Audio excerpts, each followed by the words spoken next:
What common thing screams, "I make poor financial choices"? That new Camaro after your first military paycheck. We've been dating for 3 months, of course let's join bank accounts. Wearing designer wear but struggle purchasing anything else. When there is an old sofa, broken fridge, and new Audi on the drive. Get into debt to pay for a wedding. Buying the latest everything. I have a coworker who struggles to pay rent and such but buys a new iPhone every time they release a new model. Edit. Lots of justification posts minimalizing something that every financial advisor tells you not to do. The iPhone thing was an example.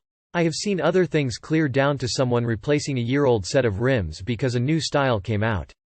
All while being on the edge of eviction. Getting another pet when you can't afford the first one. Buying a second car, convertible Corvette, after getting laid off during the pandemic. Shout out to my neighbor. Seen a few people buy nearly all infant, baby, toddler cloths new from expensive brands. The most insane, a $350 Canada Goose winter jacket for a 4-month-old. Jacket barely covered the winter and then was too small. Oh, and nearly everyone I know that does this needs their parents' help each and every month to cover rent or mortgage payments. Participating in a MLM scheme. I don't know that it's all that common, but my bank account has been telling me I make poor financial decisions since at least 2019. Spending way too much on dating. Every time my girlfriend and I would do something together, I would end up spending at least $200. When I tried to talk to her about it, ask why we couldn't do something together that didn't cost so much money, she looked me in the eyes and reminded me once again, because I'm a prostitute, dumbass. I am a real estate agent and I work leads with my lender. We met this lady about 4 months ago who had bad credit and low income. We helped her identify what she needed to do to get better credit and she said she may get more money soon. We follow up last week, she got a new higher paying job, but when he ran her credit, he saw she just purchased a $64,000 car. He told her, things look better income-wise, but the car payments take up pretty much all of your debt-to-income ratio. She said, I just can't win. I gotta get to work somehow. With that kind of car, I bet she gets to work real fast. My lender said the only house she will get approved for now is a gingerbread house. Rolling car payments into your next car. I can't count how many people I know who traded in perfectly functioning cars they still owed money on because they needed something newer, or outgrew their current car. I know someone who was paying $900 per month for a Hyundai Tucson that was listed for like $25,000. It ended up getting repoed. Having a really nice car that you can't afford to put gas into. $4,000 rims on a $2,000 car. Relying on pawn shops every time you're low on cash.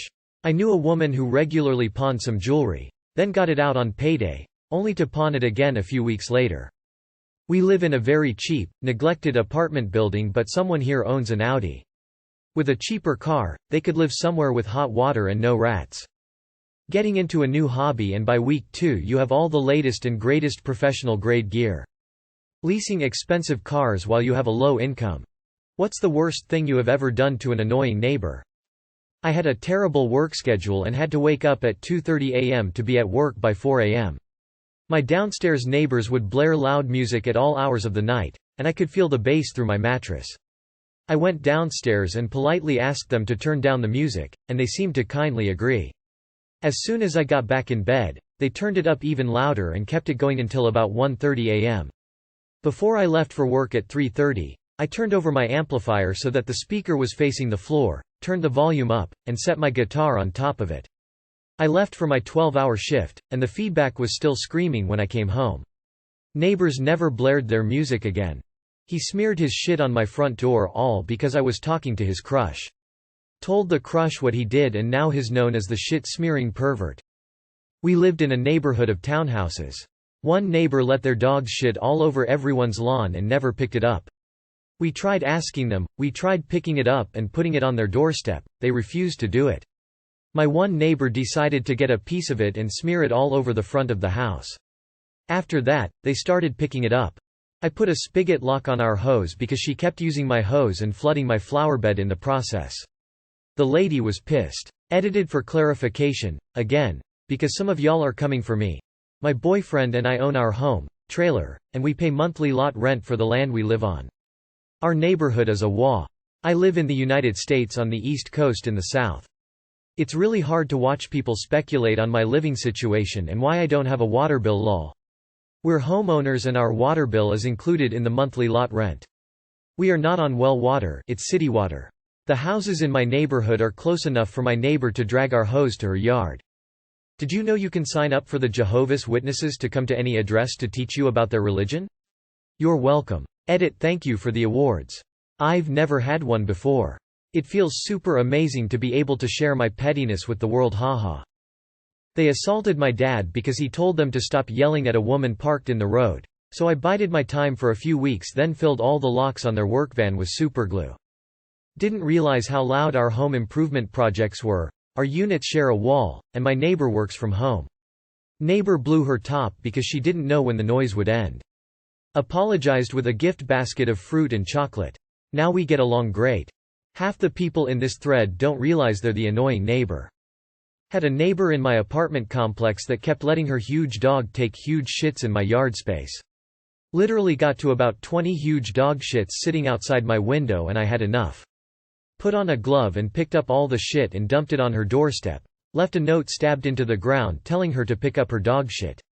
She started picking up the shit and moved pretty soon after lol. Edit. Funny addition to this story is that it was actually 2 dogs and 2 women. They lived together, looked similar and had 2 big golden doodles. So they were both letting their dogs shit in front of my apartment for weeks. That explains why it was such a large amount of shit. My dad was talking to our neighbor about what color he should paint the house and said, as a joke, well I might as well paint the old one, house, blue haha. The neighbor became almost angry and said stuff like, you cannot do that. A blue house? How stupid and annoying. How dumb, etc. And that's how I grew up in a blue house. When I was really young our neighbor, Druggy, demanded we move our septic tank because he claimed it was partially on his property. He was a complete jerk about it and kept at it. My dad's a really laid-back person. Eventually even he got mad and had the property line surveyed. Turns out not only was the septic tank on our property, not his, but the corner of his house and part of his driveway was actually on our land. Dad spent the next few months asking him when he was going to move his house off our land. Used to live in a jam-packed subdivision, on a curve near the entrance. Certain neighbors were constantly coming home drunk on Sat nights and trashing our yard. In the process I bought a box of 10 inches landscaping spikes and made a spike tire trap which I then embedded in our front garden area pointing outward. That weekend, someone drove through it, took out our mailbox in the process, and it trashed their tire, wheel, fender, and front bumper. I pretended like I knew nothing about it. Screw that guy. At least the cops got him. Poured a bunch of boxes instant mashed potato powder on their lawn so later when it rained they had a lawn full of mashed potato. Not me, but my grandpa. My grandpa's neighbor's septic tank started leaking into my grandpa's backyard. He repeatedly asked his neighbor to fix the septic tank and clean up the mess in his yard. The neighbor completely brushed him off. So my grandpa took matters into his own hands. He rigged up a plumbing system in his yard.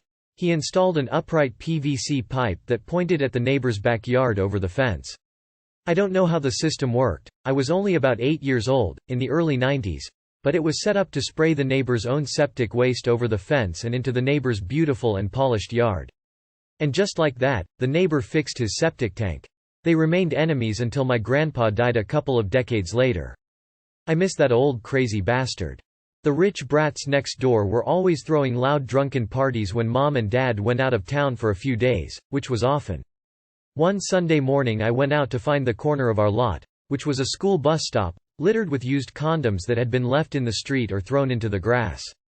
That night around midnight I gloved up and collected a bunch of them, then snuck into the neighbor's yard and scattered them around the pool, the garage, and the back door, where mom was sure to see them when she came home. There were no more parties. My house is right on the corner of an area where the road turns into AT. I had issues with people cutting the corner and driving through my yard. One day someone damn near hit my dog. I went and bought a boulder probably 300 or 400 pounds and put right on the corner. Come winter and we had a bad snowstorm. Someone was coming through in a lifted Dodge and hit the boulder going about 20 and totaled the truck. Since then though I've had zero issues with people. When I was 10 or so an old lady yelled at my brother and I for sitting on her curb, and not just yelled, she really bitched us out. So we got the bright idea to have an estate sale for her. We got up at like 4 a.m. on Saturday morning and put up homemade cardboard garage sale signs we made with her address on them and "Early Birds Welcome" in bold letters. We then sat on the curb a little down the street across from her house and watched people bang on the door for an hour or so. The best part is we didn't put a date on the signs, so if she didn't find all the signs, presumably people would keep showing up every Saturday. Estate garage sailing here is an aggressive sport. Asked her politely to turn her music down at 11 p.m. cause I had to work at 5 a.m. She drunkenly yelled at me and turned it up. Then a couple days later saw me outside and yelled something about how I called the cops on her and it didn't do any good. I didn't call the cops on her, I put earplugs in. Must have been one of our other neighbors sick of her shit. Years ago, when you could advertise house sales in the paper without too many pictures, my brother put in an ad for his obnoxious neighbor's house with an exterior picture and priced it about 75 kelvins under market as a private sale with the neighbor's phone number. He found out the guy was inundated with calls for weeks but never found out who had listed it. I told his wife everything that I knew.